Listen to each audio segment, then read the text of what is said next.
Use a number 10 socket to remove the 4 screws under the front passenger seat.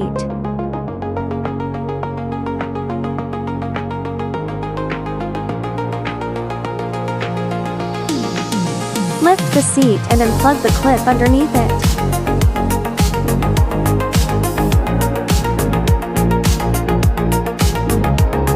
You can fold down the rear seats and slide the front seats back. Remove the trim panel beneath the front passenger's feet. Lift up the trim panel at the foot of the rear seat. Remove the trim panel beneath the seat belt. Remove the floor mats and other items, or push them aside slightly. Remove the 6 screws from the panel underneath the seat.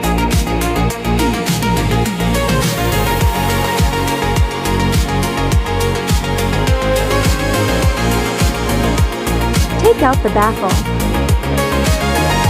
Unplug the power cord and video cable from the head unit.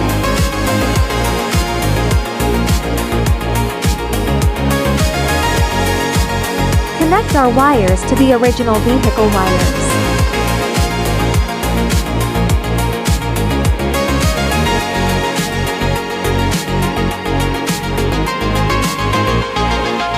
Test whether the function works properly.